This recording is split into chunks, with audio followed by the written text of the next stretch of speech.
All right, welcome to Political Football with Dave and Cleve, and theoretically Scott. He should be along soon. I know he wants to defend his Chargers take later in the show, so I'm sure he'll be here. As always, we are part of the Matty Ice Media Network. Go to mattyIcemedia.com. Scott and I still do not have photos and bios up, but Cleve, I promise I will have something to you before kick next Thursday. I promise. Yeah, I hope so. Speak of the devil, and he shall appear. Scott, welcome. Oh, hi. How are you? All right. Well, first things first, Cleve, how you doing? I'm actually doing good. I had a crazy day. Sorry, my phone is ringing. I had a crazy day. Give me 1 second, guys. This is actually live, so this is amazing. Is this a phone call you need to take privately, or can we talk to these people heckling you at the same time? No, we could take it privately. I gotta take it privately. I'm still working actually, but this show is very important to me, so I'm trying to juggle both. All right, wave at me when you want to come back. I can always see you. Hi, Dave. How are you? Hey, Scott. How you doing? Good. Just got back from a football game. Sorry, I'm moving stuff around. Literally just walked in the door. No, how are you doing? No, I'm doing good. I was actually able to leave work at 6 tonight and not 7. I was working up by Capitol Hill, so that's a little bit laws and Yeah, exactly. No, but it takes a while to get home. So when I have to leave at 7 o'clock, I can't always make it right by 8 because I leave at 6 today. So I was this close to also not being on time. So we have two different gradings here. Don says, "Hey guys." Hi, and the Ben says fucking amateur hour. So whatever. Yeah, Ben's just mad because Michigan State football's right on the corner. They're going to win 7 games. What do we think Jalen Berger is going to do there this year? Nothing. Really? Yeah. Nothing. I've heard he's the next Kenny Walker. Oh, really? Yeah. I think he might have been able to succeed at Wisconsin if that were the case. Yeah. Yeah, well, you know what? It's an interesting thing. I mean, he did get squeezed out by a pretty talented player. So maybe we don't hold that against him so much, but you know what I'm saying? Yeah, no. Cleve, we're discussing the Michigan State running back situation. What do you think? No dog in that fight. That is the best answer ever. Well, no dog in Michigan State either. So. Oh boy. Look at Ben. Put money. Yeah, Ben says put money on 7 games. I'll take the over. I'd actually take the over as well because you get layups against Rutgers and Maryland. But okay, here's a bet I'll make, Ben. 0-3 against Penn State, Michigan, Ohio State. There you go. Against the games that matter, you lose in all of them. So before we get started, Scott, how you doing? I'm all right, man. How are you? Doing all right. I'm good. To see you. So good to be seen.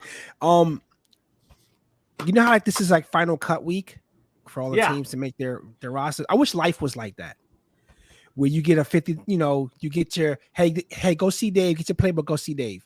Right? Are you trying to cut Scott because he was late? No. No. I'm just saying life.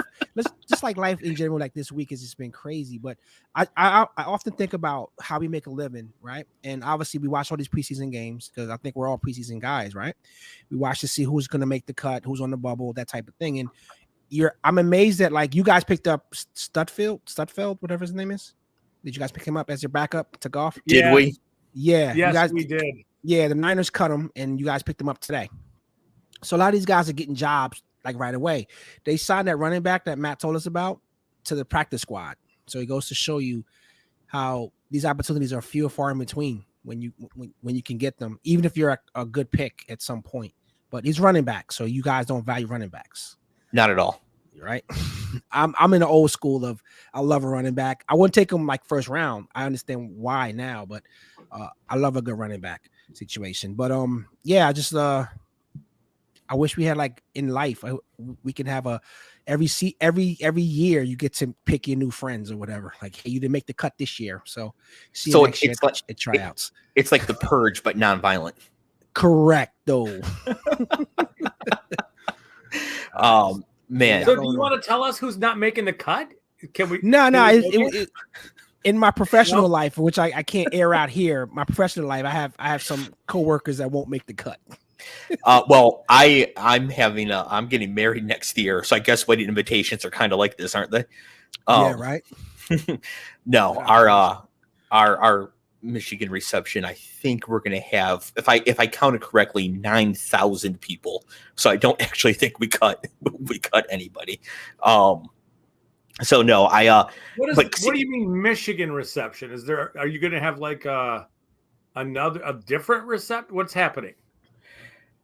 Yes, but I have not gotten permission to discuss that on air yet.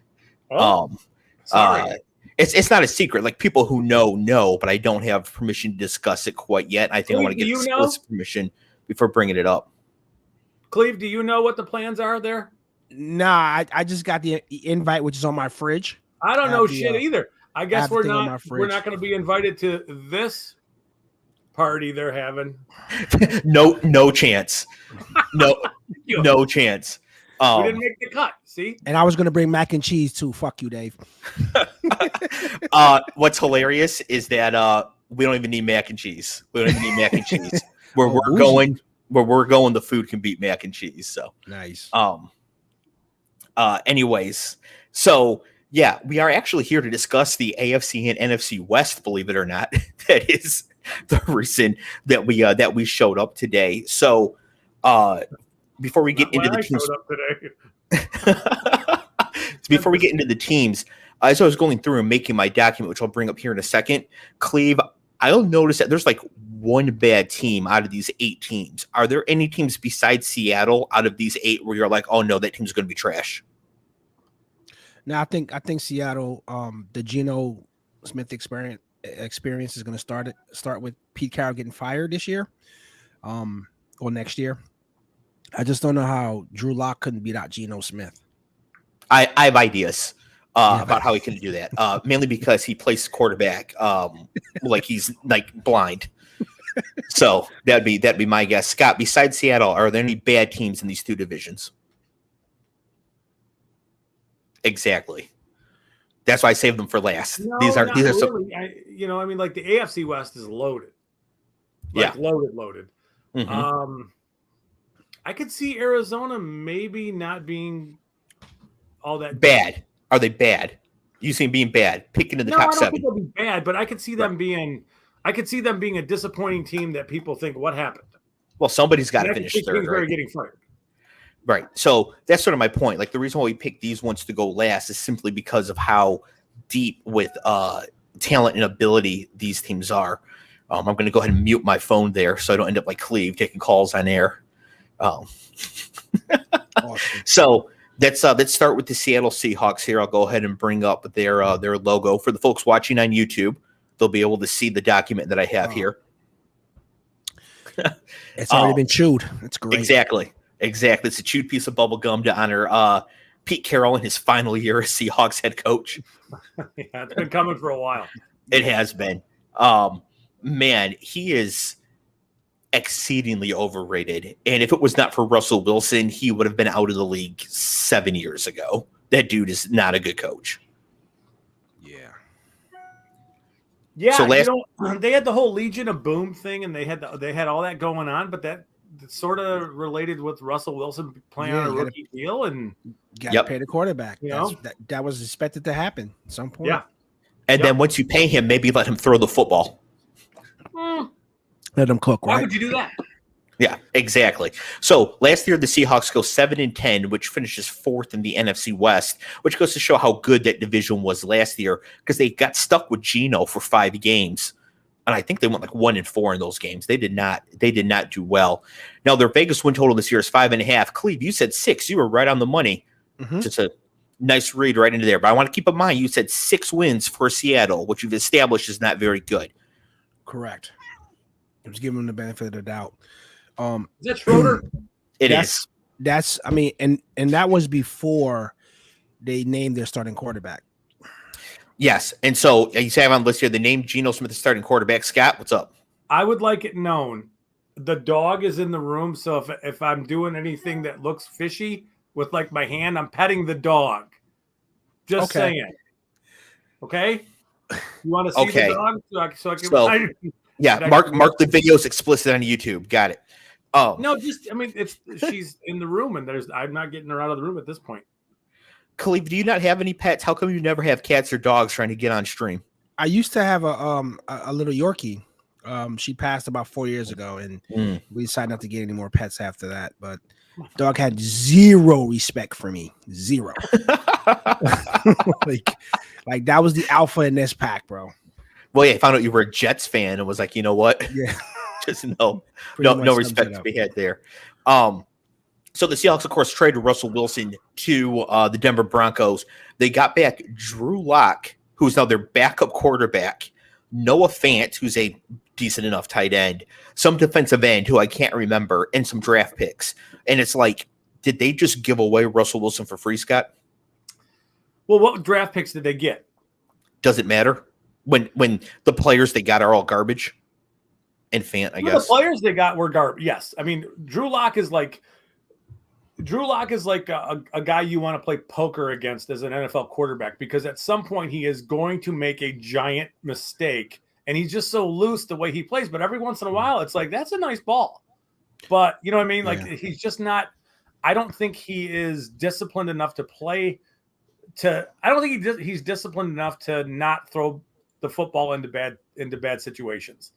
But I mean, I think it was kind of known what he was going in. So I didn't consider him much in that trade. I didn't even really consider Fant like all that much in that trade, because it's not like he was ever. I mean, was he a real productive player? Ever? Yeah, no, Fant's great. He was great at Iowa. He produced with the Broncos. In the NFL. Yeah, he produced with the Broncos with being stuck with Drew Lock and Teddy Four Picks as his quarterbacks. There's not gonna. Sorry, Cleve. Go ahead. No. So Don's point, because Don didn't know Geno was still playing. Don, I used to do this thing last year where Matt and Dave used to give me a name, and I'm like, that guy's still playing. So yeah, Geno is still playing unbelievably, like he's still in the league. Unbelievable. Yeah, that's gonna come up more as we get into the season and we start seeing some of these players putting up numbers here. Still playing though, Cleve, is DK Metcalf, and he's still not a bust. I didn't say the guy was a bust. I said he was overrated. The difference there. There's a difference there. And then you sent me, just for the record, you sent me a video of him chasing down a guy, like walking the guy down basically after the interception. I was like, okay, all right. But he's very fast in a straight line. So, okay. Yeah, it's cool. Both his parents are track stars, right? Yeah. Also importantly, his numbers with Geno Smith last year were fine. So were Tyler Lockett's, actually. There was like one game where they were terrible, but most of their drop-off was after they brought Russell Wilson back too soon after his injury, and that's when Metcalf and Lockett had bad games. They were actually fine with Geno, so I think they're going to be fine again this year. Nothing special or anything, but they're not going to fall off a cliff just because they're stuck with Geno. Well, the reason why I asked about the picks is because I'm curious. I know they got Denver's first this year. Do we know what pick that was? Well, I'm looking was that Charles Cross? It must have been, right? Because I'm pulling Charles up Cross is a really good tackle. Yes, because the Jets had the Seahawks original first for Jamal Adams, I believe. Yes. Yeah. So Charles Cross would have been who they got for this one. And then I think did they get one of those second rounders as well? Most likely, right? Yeah, because 32 plus 9 is 41. So my guess is, I'm not great at the math, but I think that's right. So I think that second rounder probably came from Seattle. Right. So they got Kenny Walker. Why are you to Cleve's point earlier? Kenny Walker's a good running back, a really good prospect, but you need to replace Russell Wilson. Right? Yeah. Like, come on. Yeah. That's spot on. And that's the other thing, too, about looking at this and why, what's his face, Pete Carroll, the gum chomper, and everybody else in this organization is going to get launched into the sun probably Monday after Thanksgiving when they're 1-12, is that they trade away Russell Wilson. They have Geno Smith and Drew Lock in the building, and they convince themselves that one of these two can be the answer, not just for this year, but going forward. That's evidenced by them not taking a quarterback, even though only Kenny Pickett went in the first round. That means they could have gotten Malik Willis or Desmond Ridder or somebody else. And Malik Willis has already taken the backup job in Tennessee. Logan Woodside's out to the woodshed. He's gone, right? Like if Malik Willis was on the Seahawks right now, he would be taking over in week 9 to see what they have. Well, but instead, they have nothing. Jimmy Garoppolo was tied to, like, I mean, if he were to have been cut, wouldn't he be a Seahawk today? Yes, that's why they didn't cut him, because they know he'd go in division. Exactly. Right. But it's like, obviously they didn't like either of those quarterbacks. But that's the decision that came later. The thing is that they went into the draft obviously thinking that they could get by with Locke or Geno going forward, because they did not address it in the draft at all. Or they're tanking, but the coaching staff's not in a position to tank. They'll be fired.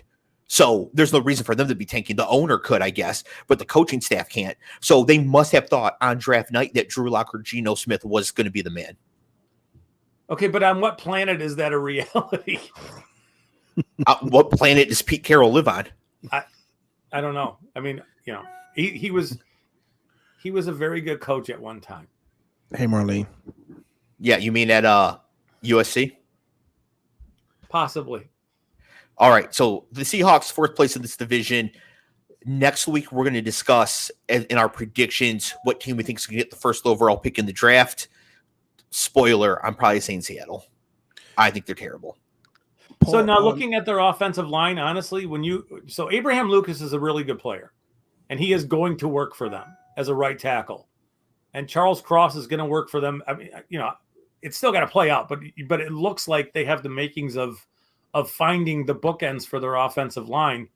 I really like Mafe coming out. I don't know that Minnesota did him any favors the way they played him, dropping him off the ball. They really did. Super confusing what they did with him. And then looking at like Tariq Wooten, who's a really long, tall corner, they had a very good draft class. They really did. It's just, this is, for all the Lions fans out there, you really need to figure out the quarterback position. It doesn't matter how great your draft classes are. If you can't figure out the quarterback position, it doesn't matter how good everything else is around you. It just doesn't. You can't come on a draft night with Geno Smith and Drew Lock as your 2 quarterbacks and have a good draft night. No. Okay. Like it's impossible. You could draft like 9 Ray Lewises and you still had a bad night. Like you gotta. Yeah, you're very capped. Yes.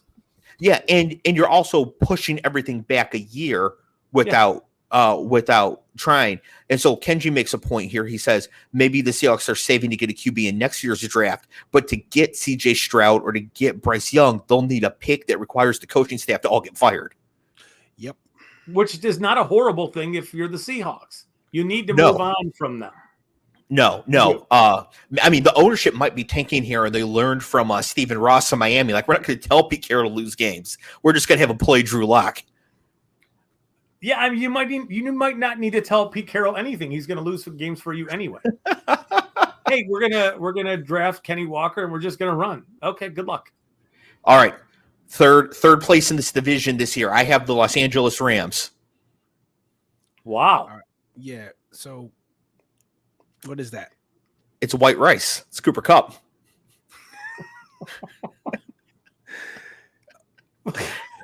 The statements from Scott and I are not indicative of the host of the show, Dave. I mean, yeah. I mean, I can't think the Cardinals are going to be better than the Rams. Yeah, bro. I do. Are you? Wow. I do. Okay. Okay. I'm going to reach across the, interweb lines and shake your hand, and we're going to make a gentleman's bet on that one. I mean, $1. $1. A crisp dollar bill. That's not even worth me keeping the show running. Okay. So I have the Rams finishing 3rd in this division. Now, I want to be clear. The Rams could win this division. There's only one bad team out of the 7 we're going to discuss, and it's the Seahawks. Every other team in every other division could conceivably win the division. I have the Rams finishing 3rd in this division for a couple reasons. The first is that I think that the offenses in San Francisco and Arizona are just going to be better offenses in general. The Rams took some hits on the offensive line. They have Cam Akers off the Achilles. They're going to try to run back Darrell Henderson. They only brought in Kyron Williams. Their running game is going to be almost non-existent. They brought in Allen Robinson in free agency, which is a move I like. Like, I think that they're still going to be a very good team, but somebody has to finish 3rd. And I think the other 2 teams made big additions to get a lot better. And all 3 of these teams made the playoffs last year. So and we have an aging Matt Stafford. who's already showing arm issues. And if we're just looking at sort of like from a, 50,000, is this the term for 50,000 view? Am I making this up? What's the view from space kind of thing? It's the 30,000 view. Thank you. Okay, that's an airplane, but still, it's the same point. We got it. We got it. Same thing. If there's a quarterback who we think might miss a bunch of time, it could be Stafford. And if Stafford does miss a bunch of time, then yeah, this is reasonable for them to be in this position. Who's their backup quarterback? It doesn't matter. Correct. It's not Chase Daniel. It's not Jimmy Garoppolo, so it doesn't matter. They're toast. They could trade for Mitch Trubisky, I guess. So they could trade for Joe Flacco early in the season. We kind of need him until Zachy Boy shows up. Yeah, why would the Jets trade their best quarterback? It's actually White Mike. Not pictured above. That's Cooper Kupp. You got me. See, you got me calling him White Mike now. See, thank you for that. Well, that's his name. I mean, what you call his name? It's Mike White, not White Mike. Since when? It's Mike White, bro. No. That's a fake birth certificate. I'm going to send my own investigators out. They're going to find the real one. Whoa. Slow your roll, Chief. No, White Mike was born in Kenya. So anyways, the point is that the Rams also didn't have any first or second round picks this year to further strengthen their team. So they lose Von Miller. They're talented, obviously. They won the Super Bowl. They lose Von Miller. They lost Odell Beckham, at least until like Thanksgiving, if they re-sign him. They bring in Allen Robinson, who's a question mark. I think he's a good gamble, but he's still a question mark. And then in the draft, they add nobody particularly impactful, which when we're comparing them to the next two teams is important. Like if the Rams were in the NFC North, I would take them to win. If they were the NFC East, I would take them to win. If they're the NFC South, I'd coin flip them with the Bucks. Like I don't think they're bad. I just think everybody else is a little bit better.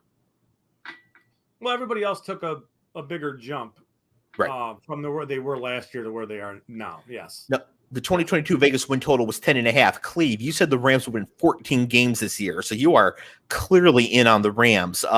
What's your take here on this team? Remember, I told you I want them to run it back. I want them to either one of the Super Bowl contenders to run it back. One of those teams to either the Bengals or the Rams to go back. What are the odds? What odds will you give me that neither of them make the playoffs? Make the playoffs? Mm-hmm. That both the teams in the Super Bowl last year missed the playoffs this year. I mean, that would take, like Scott said, that would take Stafford getting hurt or Joe Burrow just getting annihilated. Like either quarterback goes out, that might. I think that could both happen, though. Yeah, but I'm saying injuries can happen to anybody. I'm just saying, like, cross the interstate web lines again, and we're gonna another crisp dollar. No, I need odds on that one. Obviously, I'm not betting straight up that the Bengals and Rams are. That's what I'm asking. What sort of odds could I get on that? Because I actually think that's two teams, 2-1. Mm-hmm. Scott, I actually gamble, right? That's not going to work. I know you. Gamble, everything's 50-50. It either happens or it doesn't. That's got to be like a 35-1 type of deal, right? 40. 35-1. I'll take it. You want to bet $10? I'll bet you $1. Okay, fine. If one of those $35 in your pocket, sir. Oh, accepted. Okay.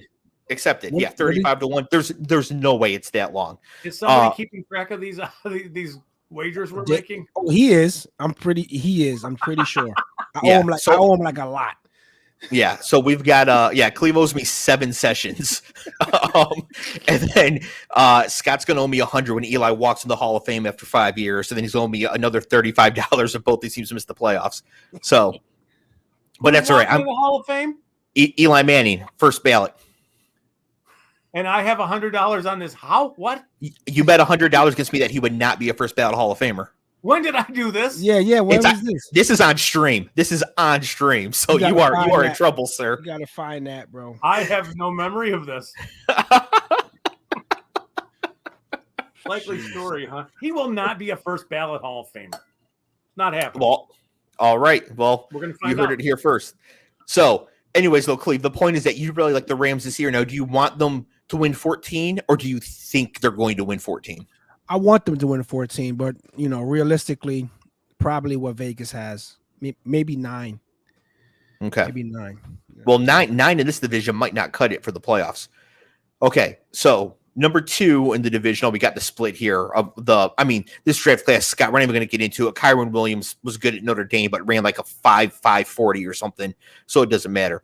What team do I finish in second in this division, Scott? Who do you think?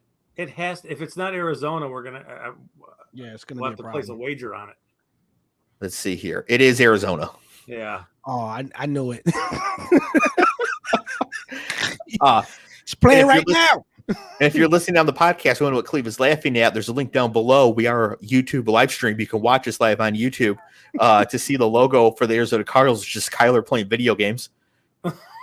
Now, what you can't see in this photo is this is actually 10 minutes before kick in the playoffs last year. He was studying. He's got his 4 hours a week. So I like Arizona to finish second in this division. And Cleve, once again, you were right. You were right on the money. 8.5 win total for Vegas. You said 8, but 8 in this division could end up being last place. So, not last place because Seattle, but last out of the 3 good ones. Do you think the Cardinals finish third in this division? Yeah, I do. Okay. Because I forgot Nuke was suspended still. I thought it was 4 games for some reason. 6. Not 6. Yeah. 4 games. It's not like he has multiple sexual assault accusers. He did performance-enhancing drugs, okay? Lord help him if he actually bet on a game. Then we'd be a real problem. Yeah. Nuke is gone for 6 games. They did trade their first round pick for Hollywood Brown on draft night. Couple things here. Hollywood Brown did go to college with Kyler Murray at Oklahoma, where they put up insane numbers and led me to a college football fantasy championship. Just gonna put that out there. So that was pretty great. But I think Hollywood Brown, if Hollywood Brown comes in to play the Christian Kirk role, that's a massive upgrade, isn't it, Scott? I don't know. I am still so I don't know that the whole Baltimore Ravens Hollywood Brown thing was confusing because I know he talked openly about wanting a better situation for him, right? But he got peppered with targets last year. He really did. Didn't he have like 130 plus targets? Yes. It's just like, I don't know that when Hopkins is back, I don't know that he's that kind of a volume play. But then I look at the size and I just think, I don't know. I don't know.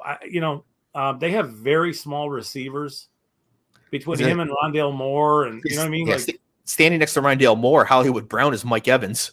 He's a monster. Yeah. And I don't know that.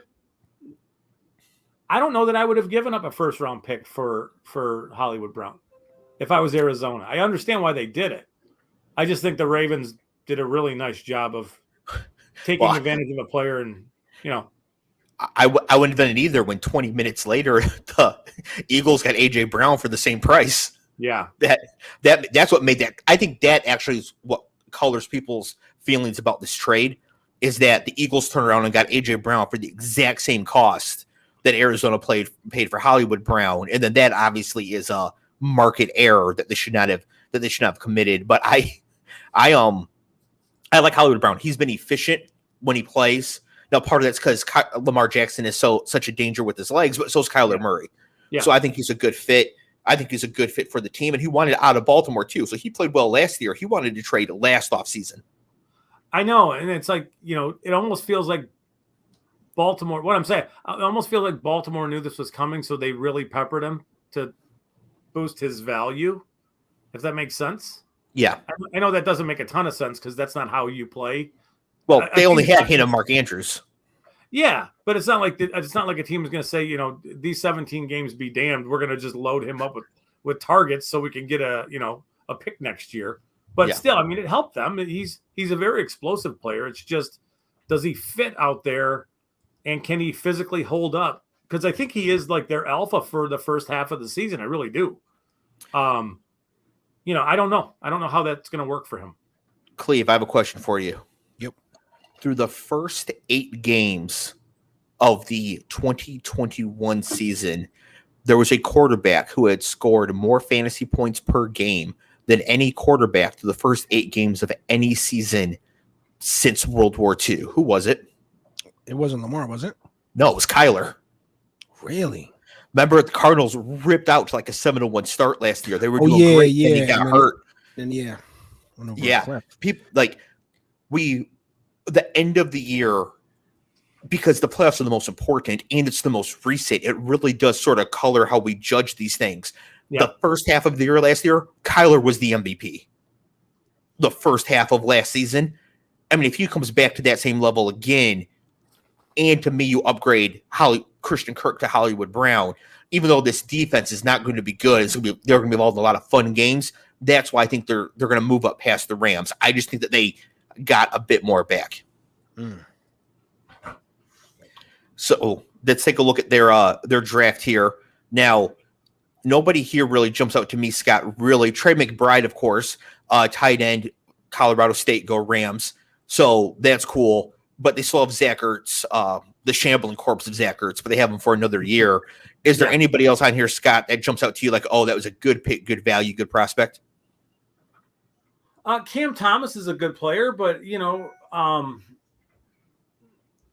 of the draft, kind of a defensive end. It's going to take a little time. I mean, they need somebody. They need somebody to step up for them on defense. It's just I don't know that they did much. I mean, it's not a great way to answer your question. I didn't love their draft class, but it was okay. So, one other thing here before I do move on to the future champion of this division, Cleve, check out this comment from Paul. Sarah Palin lost her special election to the Alaska Senate. I saw that. Man, she was this close to a heartbeat away from the presidency. Not this close because Obama whooped John McCain, but you know what I mean. Like, it was, she didn't know what the Axis powers were. What's in World War II? Yeah, she thought it would have made her car move. People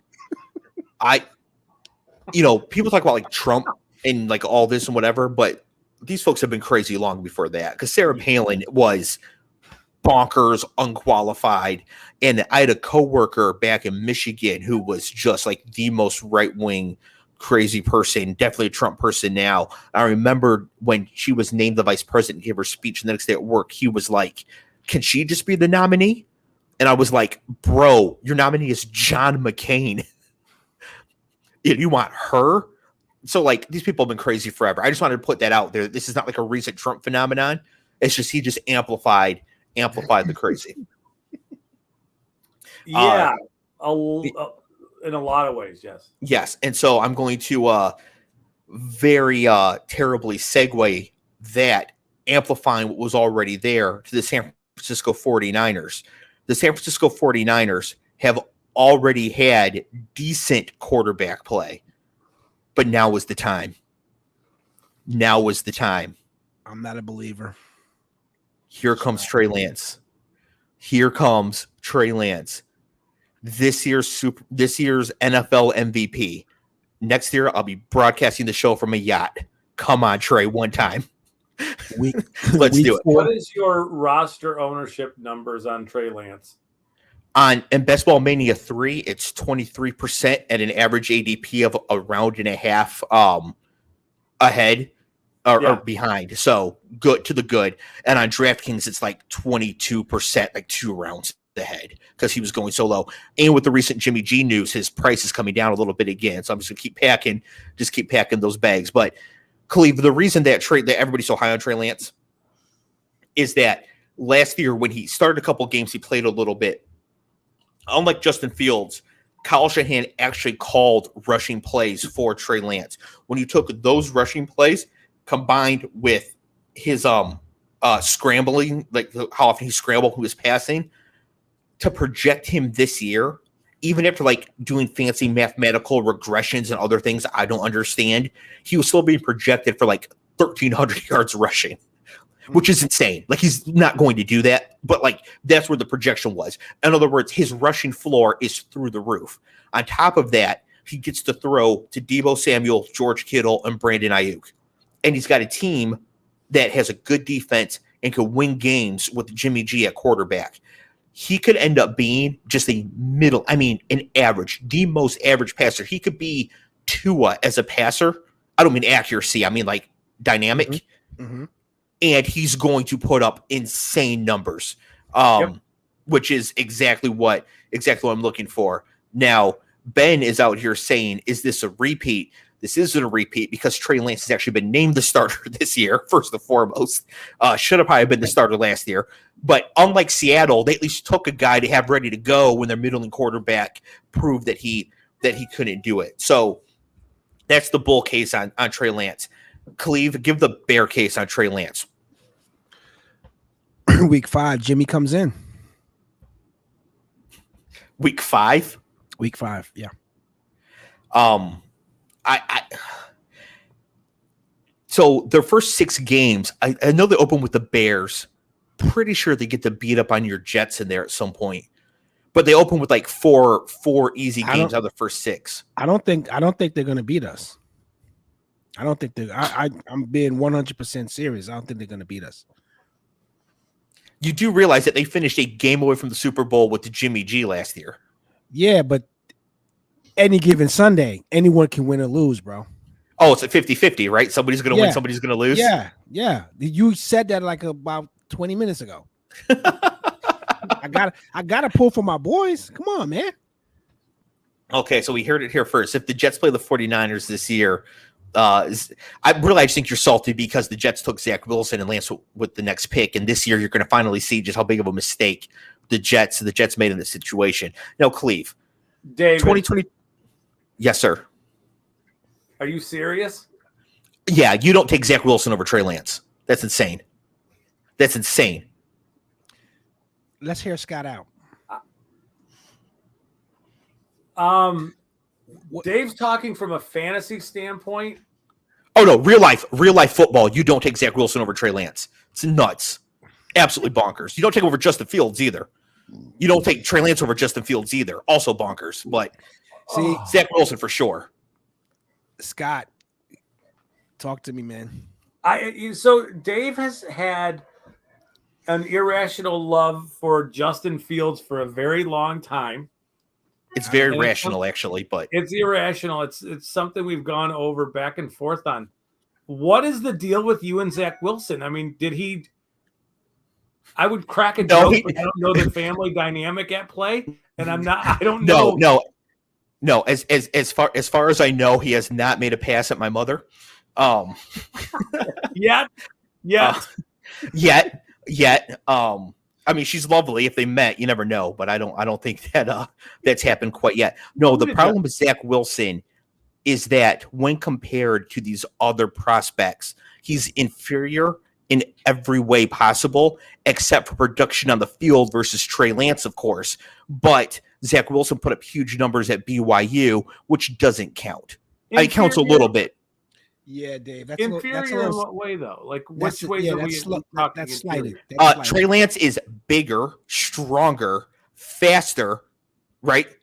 Like, he is just he's a better athlete all the way around at a time when you want athletes playing the quarterback position. Like, Zach Wilson's ceiling is like good Baker Mayfield. Trey Lance's ceiling is like better Cam Newton. Like, there's just no question who has more upside and who you would take if you're the Jets and you're terrible. It'd be Justin Fields. Then after that would be Trey Lance. Zach Wilson is not it. Like, Zach Wilson is he's basically Baker all over again. We already learned this lesson. I'm confused as to why he's Baker all over again. Because he's small, he runs around like crazy, makes plays on the move, can scramble a little bit, but ultimately can't make the plays, and he'll be out of the league in 4 years. So will Justin Fields and this guy right here. They won't be around 4 years. Justin Fields and Trey Lance will both still be here. Now, Justin Fields might not be with the Bears, but he'll still be somewhere. But no, Zach Wilson will not be a Jet. See, I think into the Zach 2025 season. And the things now, I get it. I get the comparison to Baker just a touch because he does like to freelance a little bit. But those are also the plays where he's making things happen outside the structure of your offense, where you want him to do those things. But I think his raw talent is on. His raw talent does not touch Justin Fields.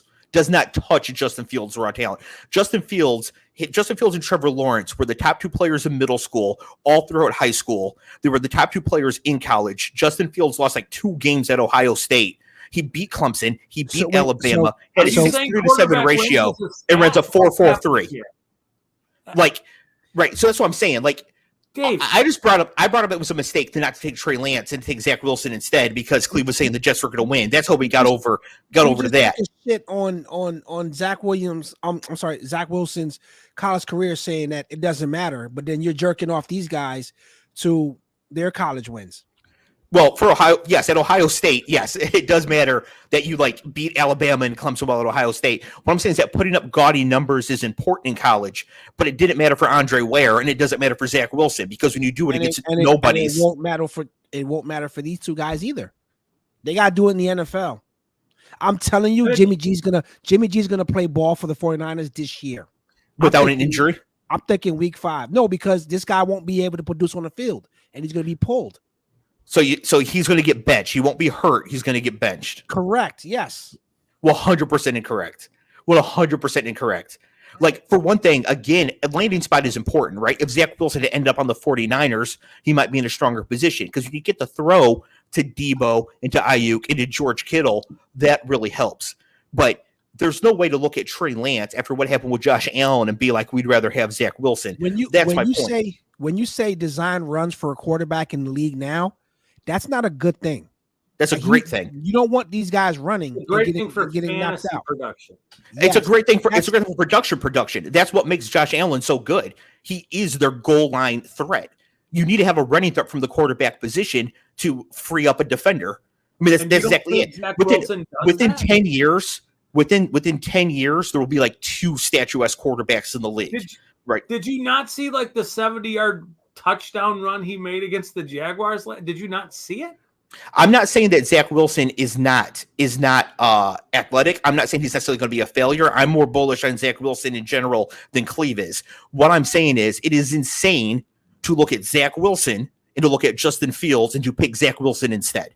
Zach Wilson over Trey Lance, I can see because Trey Lance played like 1 game during the COVID year and whatever. They both played lower level competition. I can see. But not Justin Fields. I wasn't arguing to pick. I wasn't arguing to pick like us, and maybe we did make a mistake picking him with our pick. What I'm saying is that you're discounting a guy that's been in the league for 2 years, right? And you're taking a shit all over him because of where he plays. I'm telling you, this Trey Lance, we're gonna see. Because he looked like dog shit in the preseason against ones in the third game, but he started 2 games last year and looked perfectly fine. Like, it's not like he hasn't played in the NFL yet. Like, he's looked fine. Scott's referencing 1 play against Jacksonville that Zach Wilson had. Lance looked perfectly fine last year as well. Yeah, however, Dave, I'm with you with Lance. I think Lance is going to be a very, very good quarterback. Very good quarterback. Yes. But yes.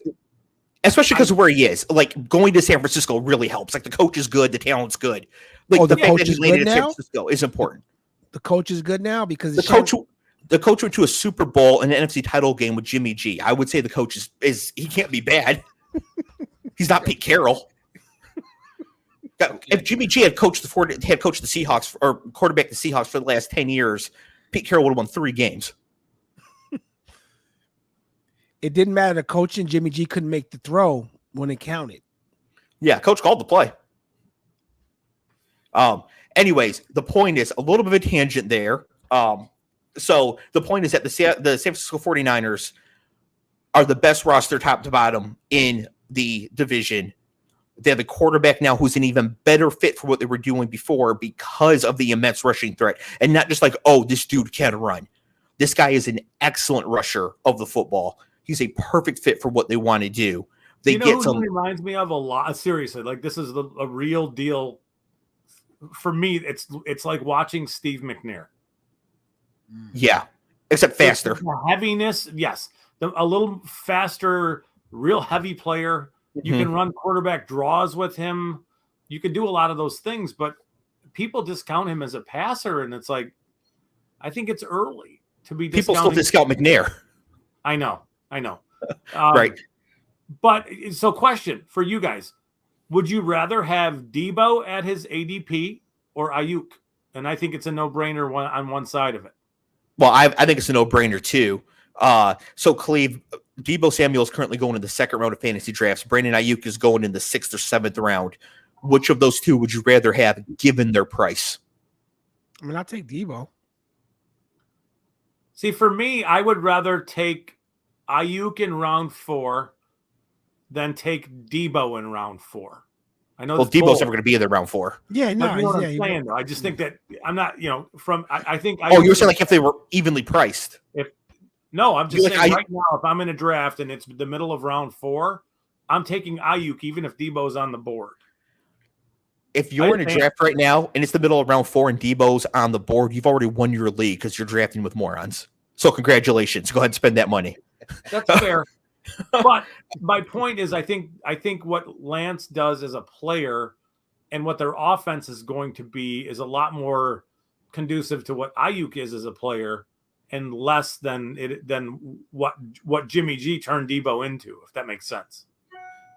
Yes. I mean, I would not be surprised if Ayuk straight up this year had more receiving yards than Debo Samuel. That would not be shocking. Touchdowns are going to be all over the place. Yeah.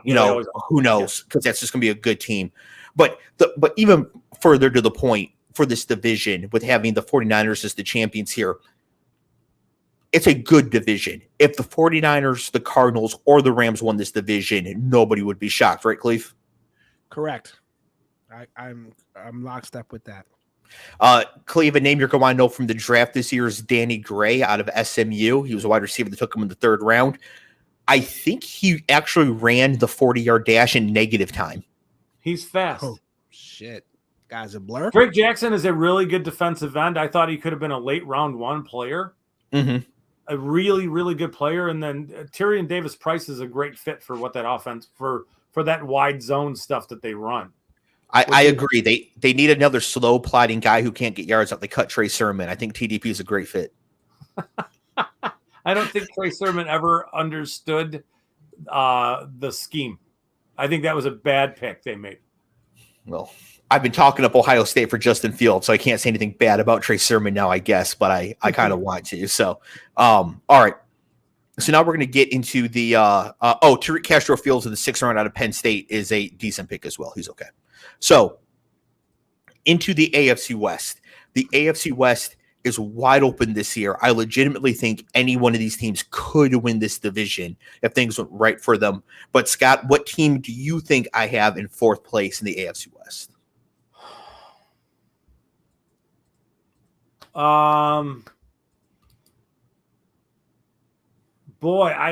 Is it the Chargers? It is not. Okay. There you go, Cleve. Okay. That's good. That's good. I thought you may have been trolling someone if you were to have. No. It is the Chokeland Raiders here. I guess they didn't choke last year because they didn't make the playoffs. So there's that, and they lost to the Bengals in the wild card round. Cleve, you have some explaining to do here. Their Vegas win total is 8.5. You told me that the Raiders would win 14 games this year. So probably not going to win 14 games this year. You like to revise that, would you? Yeah, a little bit. Yeah, I'm looking at probably what Vegas has, that 8-win team. So you're going all the way back down to 8 from 14. What changed your mind? What made you slide that all the way back down? I just watching some of the preseason and kind of just seeing certain things, and I'm like, I don't know if this team's going to be the same. Set up. I mean, they got Adams, so that should give them some take the top off the defense. But I don't know. When a guy comes in, you got to sync up with him. I don't know how quick that's going to happen with Adams and Carr. So Scott, you're a draft scout guy. Can you talk about Carr and Devontae Adams at Fresno State? They went bananas together. Yeah, they really did. I I mean, I have thought for a while Derek Carr is a very underrated quarterback. He gets bagged on a touch, but he's a good quarterback. I don't think he's a top 10 quarterback, so to speak, but I think he's right in that. He's better than a replacement level quarterback. He is. Yeah. Now, the Darren Waller situation is going to be interesting to see how that pans out. My thoughts is that whatever's been holding him back in camp is a financial related matter and not necessarily a health issue. Agreed. So thinking about that offense with Hunter Renfrow out of the slot and Waller as your tight end flexed out and Adams, who's literally uncoverable.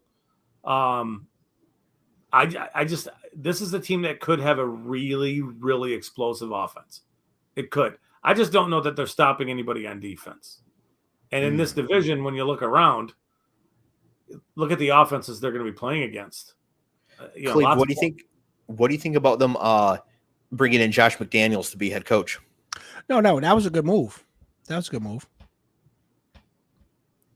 So I think it was a good move as well. He got a lot of grief for his time with Denver, but he had two things going against him when he was in Denver. Number one, he was an arrogant jackass and like 33 years old. And number two, Tim Tebow, a different type of arrogant.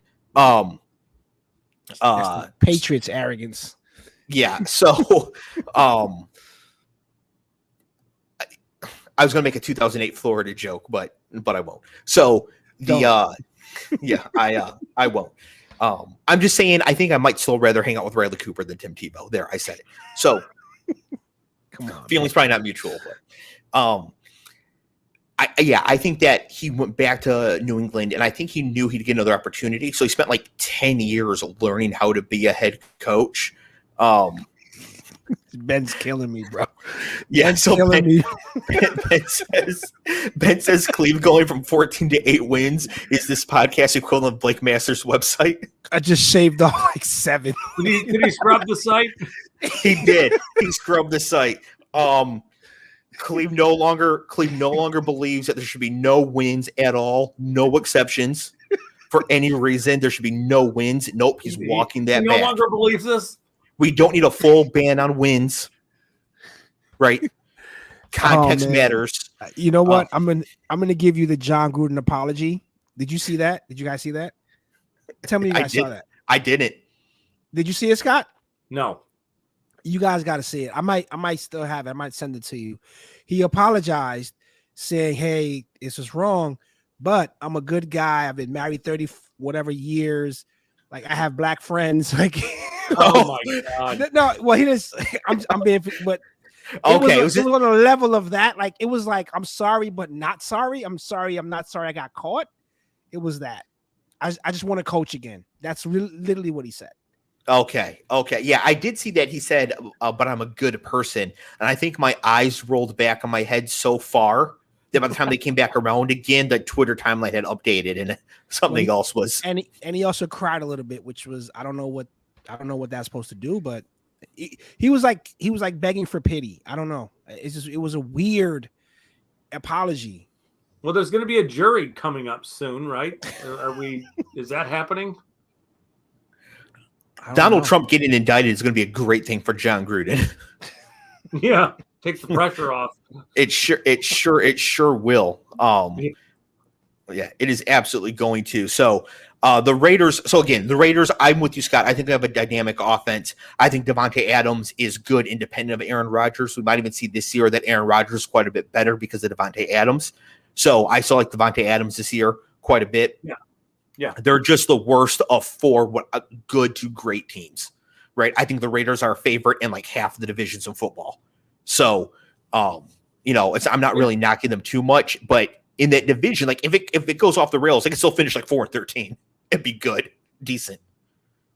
Yeah, and you look at the draft. I know that they gave up their first round pick, right? But Dylan Parham's a good player.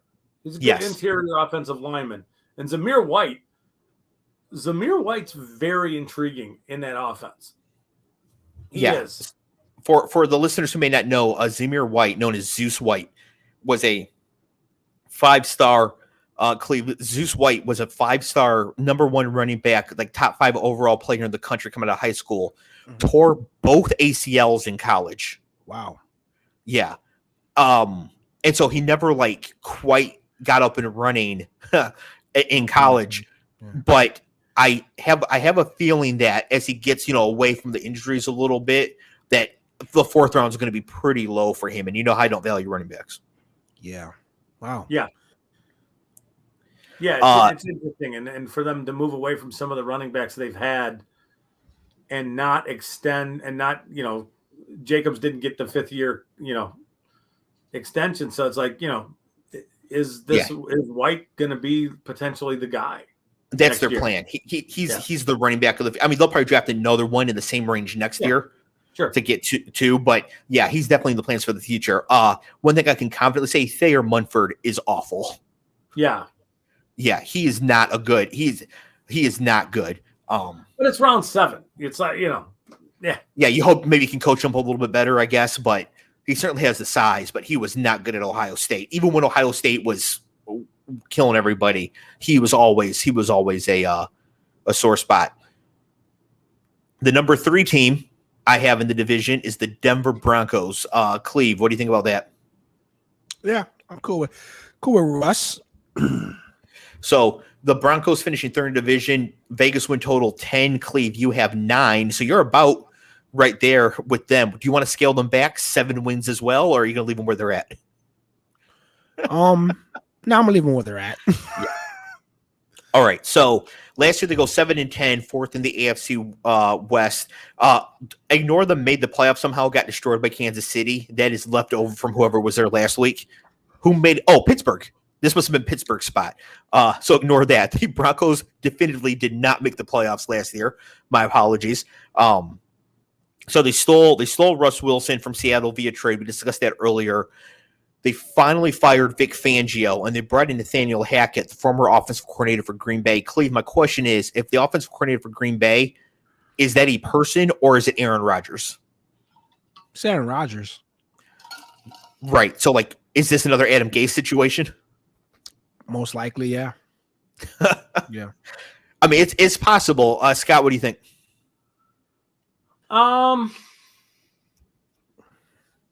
It makes me wonder when. I know Aaron Rodgers has been Aaron Rodgers for a while.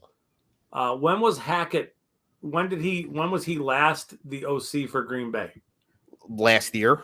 Yeah. He was the year before. He is definitely not the coordinator last year. In fact, I wouldn't think with LaFleur in Green Bay, I would think that he would have kind of ran the offensive show for things for. That's true. That's as true. long as he's been there. So. It could be Adam Gase, but with as much talent as they have on offense in Russell Wilson, you would think that it would still be okay. They have Javonte Williams, who I think is a strong running back breakout candidate. 2nd round pick last year out of North Carolina, according to Pro Football Focus, like the most forced tackles missed out of any running back, but given enough carries last year. Powerful, fast, he's going to further prove the point that you don't need to use 1st round picks on running backs to get a good one. But that's not going to stop this year when we get 4 running backs in the 1st round. But Javonte Williams, Cleve, that's the name to keep in mind. Javonte Williams is somebody we're going to be bringing up, unless you think he sucks too like Trey Lance. He's a monster. Yeah. I think, and Melvin Gordon is still there, but I think as the year wears on, Melvin Gordon's impact is going to get lesser and lesser, and Javonte's going to rise and rise, and by the end of the year, he will just have completely taken it over. Looking at their draft class here, we've got Greg Dulcich. Greg Dulcich is a tight end 3rd round out of UCLA. They were saying he was beating out Albert O to be a starter, but he's going to be out with the first 4 games with a hamstring injury or some sort. Scott, anybody else on this draft class any good? Bonito's a good player, and he went in a really nice spot. But it's linebacker, so it's a little bit like that's the running back of the defense. If they're not impacting the passing game all that much, then how much value is there? Right.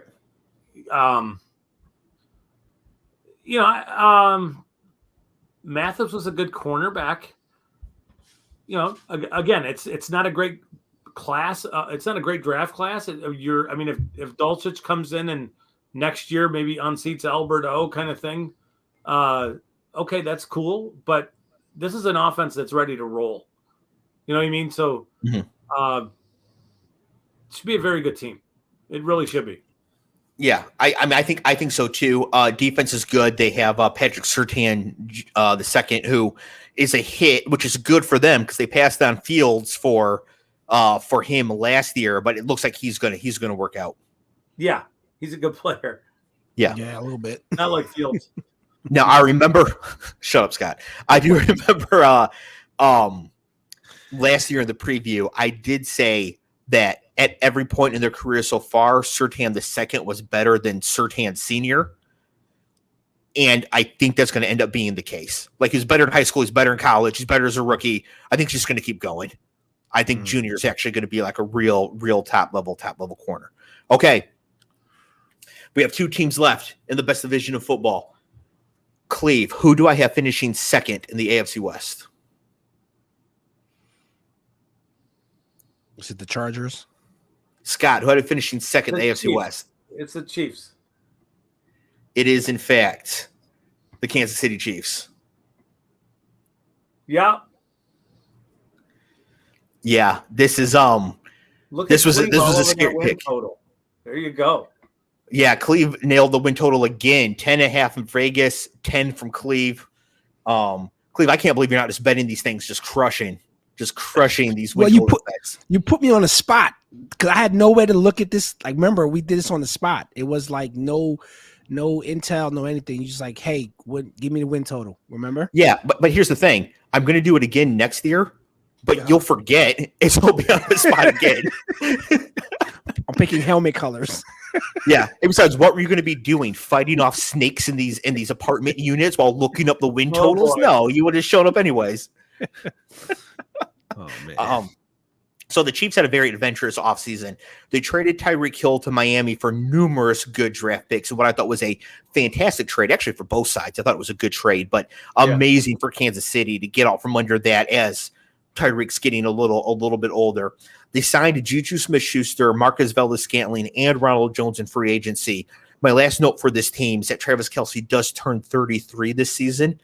At some point, it's just going to fall off for him. Does not mean it's going to be this season, but if all of a sudden Kelce is looking like Zach Ertz, it could happen. Because just like Ertz, it goes fast when it goes.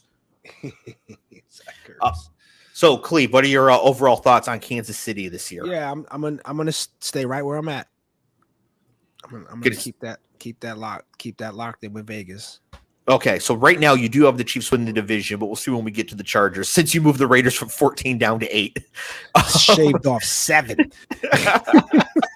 just to be safe, Scott, do you think the Chiefs can replace not maybe the explosion, but the efficiency and the value and the production of Tyreek Hill with Juju Smith-Schuster, Marcus Valdes-Scantling, and my boy Sky Moore? I do think they can. I think they can replace. I don't know that they're going to replace the big explosive plays, but I think they can become a much more efficient offense, staying within the design of the offense.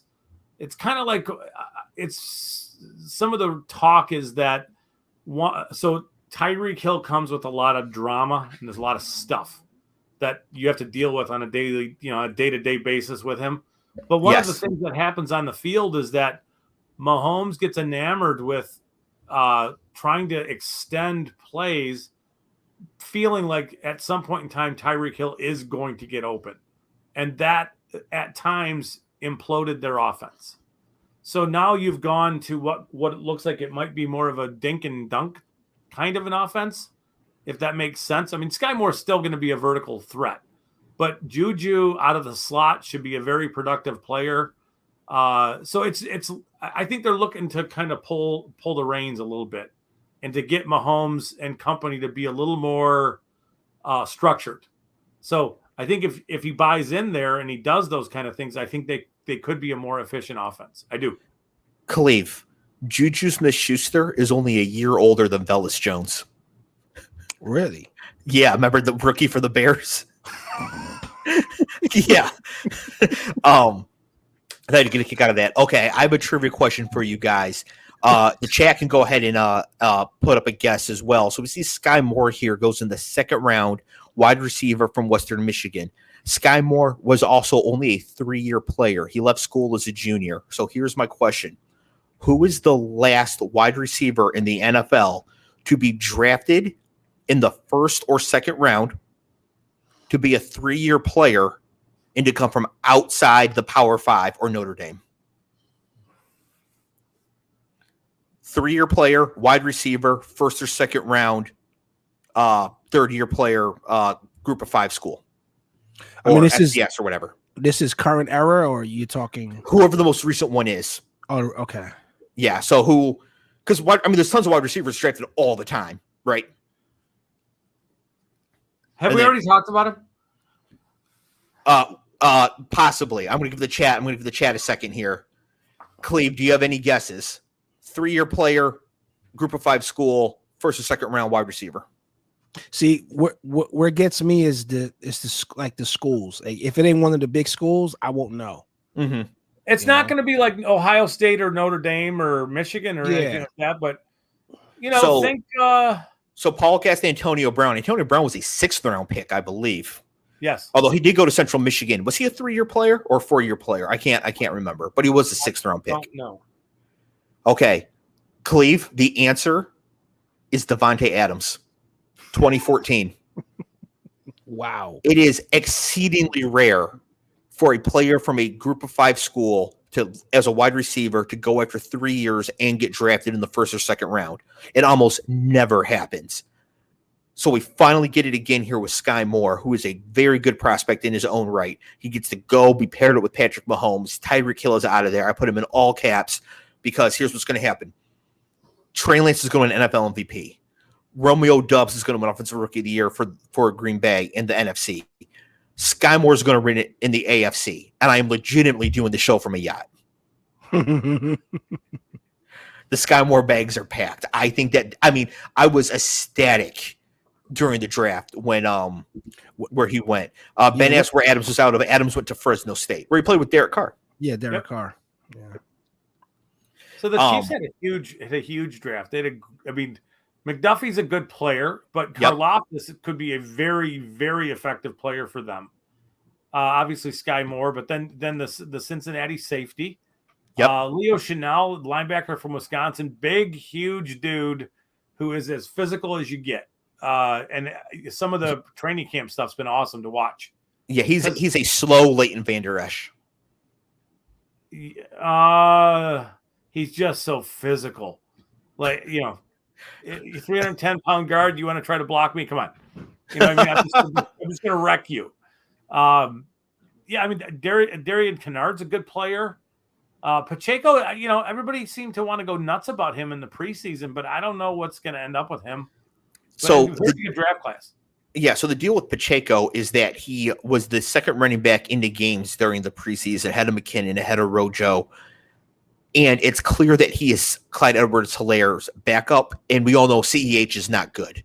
Yeah. So it's like if they bench CEH, Pacheco is going to get a crack at being the running back in this offense, which is just such a valuable position. Like Leonard Fournette on Tampa Bay, Leonard Fournette sucks.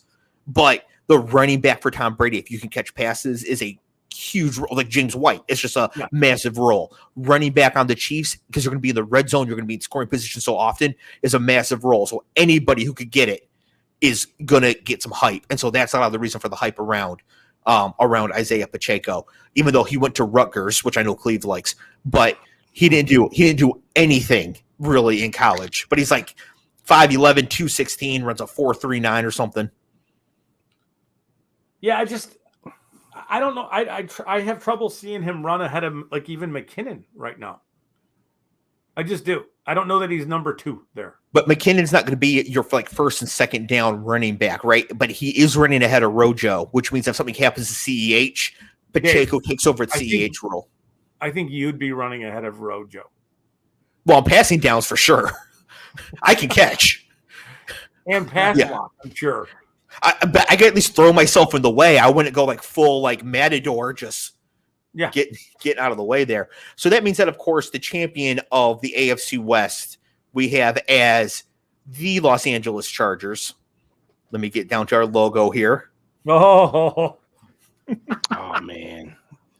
That needs to be on a t-shirt right there. That needs to be on a t-shirt, dude. So you guys can see, if you're watching on YouTube, you can see that last year they went 9-8, third in the AFC West. They missed the playoffs because they could not stop Josh Jacobs. That was a game in Las Vegas, which my boy Jake went to. He's a huge Chargers fan, went over to Vegas from LA for the game. And this is him. His Raider friends took this picture of him watching the Chargers, unable to stop Josh Jacobs, and knowing that his team, his loaded team, was going to miss the playoffs. And so, yeah, this is one of the greatest pictures of all time. Had to get my boy Jake back because he's the one that makes all the funny photos of me. So had to get him back. Actually, seeing Jake for lunch tomorrow. He's chilling out this way, going on a baseball tour. So I'll be seeing him tomorrow. So, and maybe he sees this, might punch me in the face. I guess we'll see. But that is an epic photo. That's just an epic photo. And honestly, given like the Chargers over the last 20 years, good talent, nothing to show for it, that could be their logo. Yeah. The bolts. Right. Like as Jets and Lions fans, we could just be despondent. Right. But the Chargers have always been there. It has got nothing. Like they have as much to show for all that as the Lions and the Jets do. So Cleve, once again, very close to the win total, 10.5 for Vegas. Cleve says 11, which means, Cleve, you also have the Chargers winning the division based on the numbers that you gave. Do you think the Chargers are going to win this division? I mean, I want them to. I'm a big Herbert fan. I want them to. Me too. Me 3. So I think that they have a great chance to win. You see on my notes here, they spent 7 months learning how to tackle, presumably. And then this team is loaded. Cleve, listen to the team. Listen to some of these players on this team. Justin Herbert, Austin Eckler, Keenan Allen, Mike Williams, Josh Palmer, Rashawn Slater, Joey Bosa, Derwin James, Khalil Mack, J.C. Jackson. That sounds like a Madden mute lineup card. Like you just got to pack. Yeah, Madden Ultimate Team or whatever they call it in Madden. I don't know what they call it, but yeah exactly. By the way, DraftKings now, the Rainmakers, you can get NFTs of the players just like Madden Ultimate Team, except you can also use them in DraftKings contests. Wow. So you own them as NFTs. It's collectible like Madden, and you can use them for DraftKings. So I haven't gotten into that yet. I didn't know that was still a thing, NFTs, but I guess it is because they took a shit with everything else. Yes, they certainly are. I don't have any Rainmakers. I have some NFL All Day. I got a pretty sweet Justin Jefferson that I'm going to hang on to, see if it's ever worth anything. But what we do know is worth something is this Chargers roster. This team is just absolutely loaded. Now, this is a statement from Don. Scott, what do you think of this statement? I think the Chargers will dominate the division.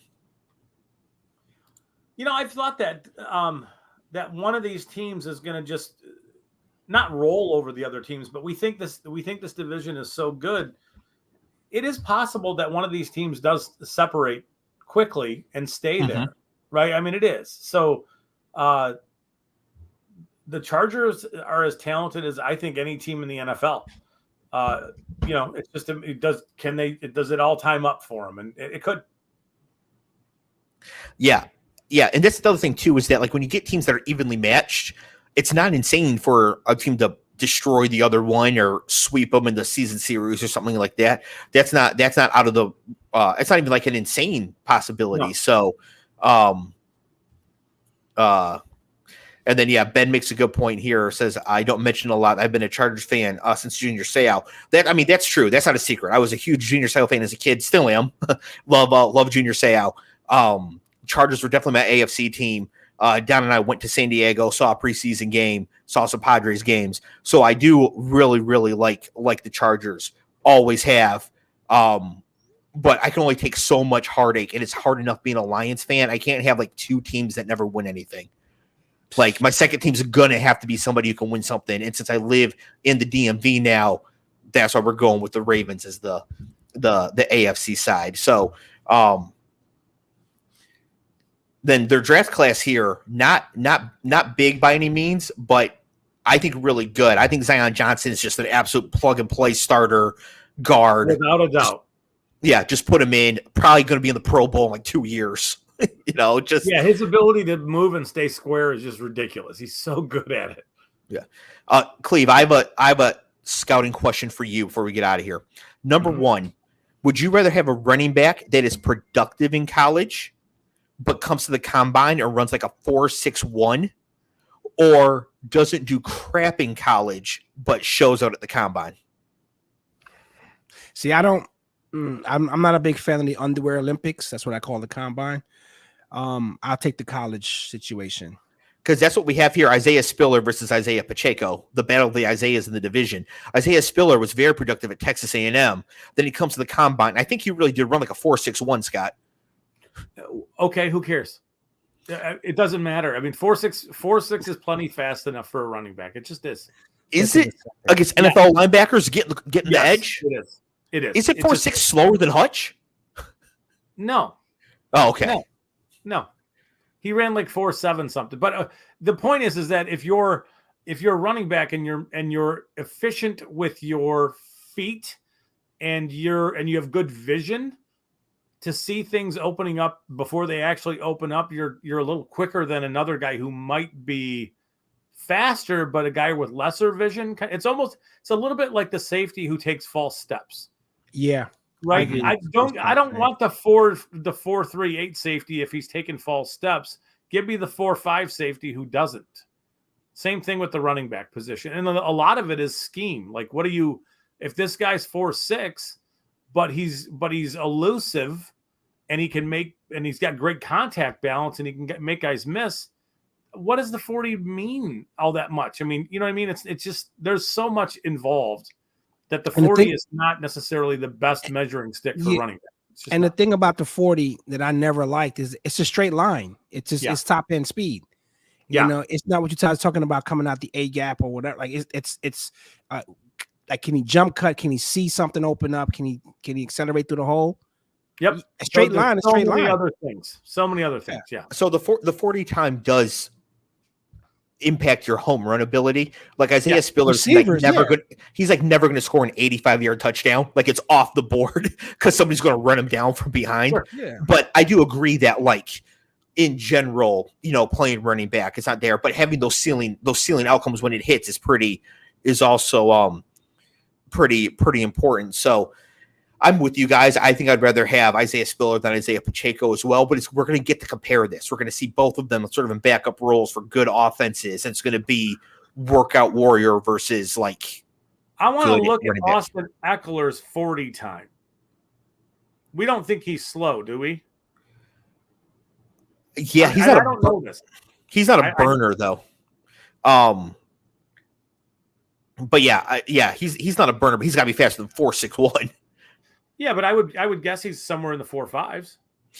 Also, Scott, you're on camera typing on your phone with your index finger and not your thumbs. I just want to make sure you're aware of that.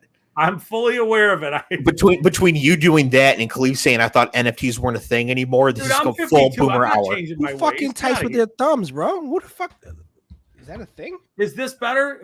Is this better? Yeah. What do you mean? Who types with their thumbs? No. Like he's holding. He has to. He's He's two fisting the thing or whatever. So the best I can do, I'm two fisting the thing. The best I can do right now is not the best choice of words. Yeah, we're gonna clip that. The dog. He ran 4.49 at his pro day, so he's a 4.5 sub. Yeah. Do we think he's slow? Really? Honestly, man, I honestly think they should run this shit in full equipment. Yeah. Because you're doing it in your underwear, so you're gonna be fast. But tack on some equipment and let's see that top end speed. Yeah, and I can understand that. However, speed score, which is a combination of size and 40 time, kind of takes that into account. Because generally thinking if you're bigger, it's because as a running back, since you have more muscle, right? Like unless you're Ironhead Hayward, it's not because you're carrying around a giant gut. Like you got more muscle on you. So you know what? Scott's got me curious about what Kaepernick's 40 was, because he covers so much ground. He's what type of runner. He runs like a gazelle. So he's covering more ground then Cleve, you're trying to get out of here and like do some work and go to bed. You know how long it's gonna take Scott to type Kaepernick like that? Come on, he ran 4.63. Oh, 4.6. Yeah. See? Do you think Kaepernick is slow? No, but he also plays quarterback. Okay, but still, 4.6 is 4.6. 4.6, yeah. Is plenty of speed if you're doing everything else right. Exactly. Yep. Wins the argument. Yeah. No, I mean, I'm with you guys. I would rather have Isaiah Spiller than Isaiah Pacheco. It's just cool. We're going to get to see this head-to-head competition throughout the season, these situations. Okay, so that's our preview of the Western divisions. Don has a comment here: Chargers versus Bills in AFC Championship. Hold that thought for next week. Next week we'll be doing our like season prediction sort of thing. I'll be sending you guys an email with things to have like ready to go, different things to have thought through, to have predicted. Those of you in the chat, of course, you're going to be able to give your thoughts as well as we're going through. It's going to be some obvious things: MVP, Rookie of the Year, who's going to win the Super Bowl. How many games will the Lions win? How high over that will Cleve be? Simple things that we typically do here. So we'll have the sort of prediction show next week, getting ready for the season, because next Wednesday will be the show. Next Thursday is kickoff. The season is right here around the corner. It is 7 days away. I've got 42 drafts left to do, so it's gonna be crazy this last week. Man. Thank you. And I actually pulled it off. I didn't want to say anything unless I was able to do it. I actually did a draft during the show. So, so I don't want to say anything in case like something crashed and burned. What's that? You've had a rough few months with injuring yourself. You good? Yeah, I think so. Although I might actually swap out Megan's fancy computer chair for like this dining room chair that I'm in, because I have to sit here for so long. I might have to get like the ergonomic nice chair for it. But yeah, by next week at this time, these drafts are going to have to be mostly done because kickoff is next Thursday. So Ben says, talk about Herschel Walker. Why else does this show exist? Well, it does exist to talk about football. We will have more chance to talk about Herschel Walker. The elections are in November. We will for sure talk more about Herschel Walker and Blake Masters' website and Doug Mastriano wearing Confederate uniform and Dr. Oz's crudité and living in New Jersey. Right. We'll have time to talk about all these crazy people as well. So before we get out of here, Scott, anything else? No. Cleve? No, I'm good. We just saw two NFL players this week make horrible decisions. That the running back for the Commanders not giving up his keys to his car and being shot and almost having his life taken because he just didn't want to give up his car. Kind of crazy. And then I think the Bills did the right thing given what was discovered and the fact that how horrific that situation was. And I'm just a little always perplexed as how you sit on that thing for a month with this information and the pressure. I guess it got too much for them, and then they had to make a decision going into the season without even a punter, to have a punter ready to go. Yeah, I was hoping to get more clarity on the Ariza situation, the punter for the Bills. It does seem like the Bills were just sitting on this information. Yeah, a little bit. But I was hoping to get like a bit more clarity on that before it's going to say anything. But obviously, it's a terrible situation if they're sitting on it. That's awful. As far as Brian Robinson, the running back for the Commanders goes, he won. Super lucky. Apparently, he got shot in the knee, and he's like, they're saying he'll be back around Thanksgiving. Like it missed all ligaments. That is crazy. He's so lucky, bro. Yeah, so lucky. And got shot in the glute as well here in Washington D.C. in a carjacking. So I'm glad he's okay, like alive. Yeah. And his career is not going to be over as a result of it. I did not know that he. I mean, I heard that he was like trying to fend them off, but I didn't know what that meant. Like he like step out the car and like try to square up on people holding guns, or like well they were too young, like they were two younger guys. So I kind of understand where he probably his mind was like, get the fuck out of here. Like these two young kids, they're 16 and 17-year-old. But okay. But holding guns at me, take the keys. Like I'm insured. Go take it. I'm fine. Yeah. I want to go home, you know? Yeah. Crazy, Dan Snyder's got plenty of stolen money. He can buy another car. It's fine. Allegedly. I don't know the rules for this. I'm just going to say allegedly, even though I think like he had testified to Congress was stealing money. Anyways, so hopefully we get some more details for that headed next week, especially for the Bills situation. But that is it for us this week. We will see you guys a week from now. Everybody in the chat, thank you so much for hanging out with us. If you're listening on audio, there's a link down below. Subscribe to the YouTube page. Join us live. It's a really fun time here and in the chat. We will see everybody next week. Peace. See you guys. All right.